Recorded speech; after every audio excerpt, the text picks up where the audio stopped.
आजच्या भागात आपण पाहणार आहेत गुरुवर्य रंगनाथ महाराजांच्या प्रवचन कीर्तनातील काही सुंदर विचार. त्यात पहिलं, चित्तशुद्धी. एखाद्याला पाप कळते व आवडते देखील, तरीही तो आचरणात आणत नाही, यासच चित्तशुद्धी म्हणतात. निष्काम कर्म करणाऱ्या पुरुषाचे चित्त शुद्ध होते. चित्तशुद्धी ही फार अवघड आहे, कारण चित्ताची अशुद्धता ही अनंत कालापासून झालेली आहे. ती दूर होणे फार कठीण. म्हणून चित्तशुद्धीचा मनुष्य फार महत्त्वाचा समजावा. त्या पुरुषास विषय हे विष वाटत असते, एवढे चित्तशुद्धीचे महत्त्व आहे. ही चित्तशुद्धी निर्माण होण्यासाठी प्रत्येकाने निष्काम कर्म करत राहिले पाहिजे. पुढे, विदेहमुक्त.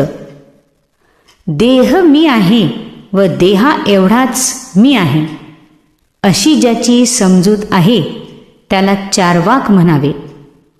त्याचा इहलोकांशी संबंध असतो. देह मी नाही, पण कर्ता भोक्ता मी आहे, अशी ज्याची समजूत आहे त्याला कर्मठ म्हणावे. त्याचा परलोकाशी संबंध असतो. देह मी नाही व कर्ता भोक्ताही मी नाही, तर मी सच्चिदानंद ब्रह्मरूप आहे, अशी ज्याची समजूत आहे त्याला जीवनमुक्त म्हणावे. आत्मस्थितीचा राजा म्हणावे. जे देहात राहतात पण देहाला मी म्हणत नाहीत, तसेच जे देहात राहत नाहीत व देहाला मीही म्हणत नाहीत, अशांना देहमुक्त म्हणावे. विदेहमुक्ताला पुढे जन्म तर नाहीच, पण तो या देहात राहतही नाही. मात्र जीवनमुक्ताला पुढे जन्म नाही, परंतु तो देहात राहतो. ज्ञान, विज्ञान, अज्ञान. आयनी म्हणजे बुद्धी. जाणीवेचा, विचाराचा, तर्काचा, बुद्धीचा ज्यात प्रवेश नाही त्याचे नाव ज्ञान, व ज्यात या सर्वांचा प्रवेश आहे त्याचे नाव विज्ञान. एर प्रपंच हे विज्ञान. या विज्ञानाला सत्य समजलेत की तेथे अज्ञान. दोन प्रकारचा भ्रम आहे.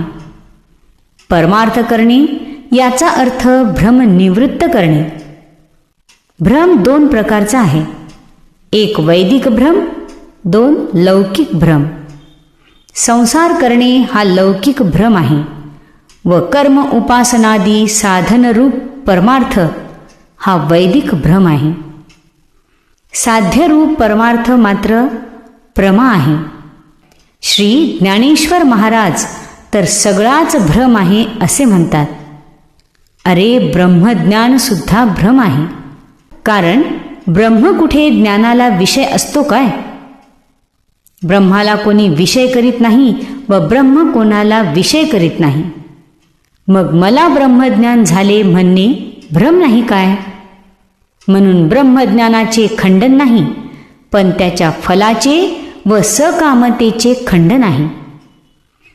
कर्म उपासनेचे खंडन नाही, पण त्याच्या फलाचे व सकामतेचे खंडन आहे. वेदाला न मानणारे अशास्त्रीय द्वैती, तर वेदाला मानणारे ते शास्त्रीय द्वैती. वेद, ब्रह्मसूत्रे व भगवद्गीता ही प्रस्थानत्रयी मानणारे वेदांती. सांसारिक, कर्मठ, उपासक, मुमुक्षू ओळखणे कठीण आहे. देवात काही विषयी व काही मुमुक्षू आहेत, पामर मात्र नाही. अशी ही विश्वरचना अनादी आहे. वारकरी संप्रदाय देखील साधी नाही, अनादी आहे. वारकरी शब्द साधी आहे, पण वारकरी शब्दाचा अर्थ अनादी आहे. जीवाच्या अवस्था. मनुष्याच्या जीवाच्या एकूण 14 अवस्था सांगितल्या जातात.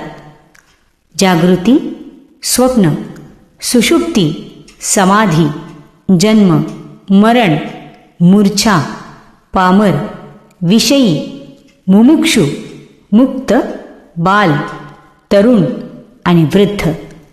एका जीवामध्ये एकाच अवस्थेचा प्रवेश नाही, तर वरील सर्व अवस्था जीवाला आहेत. एकही अवस्था ज्याला नाही ते ब्रह्म. ब्रह्माला अवस्था नाहीत, म्हणूनच त्याला एक जण शून्य आहे असे म्हणतो, तर एक जण जड असे म्हणतो. पण ब्रह्म जडही नाही व शून्य स्वरूपही नाही. अव्यवहार्य, अवस्थारहित, सामान्य चैतन्य असे ब्रह्म आहे व अवस्थावान चैतन्य असा जीव आहे. धन्यवाद.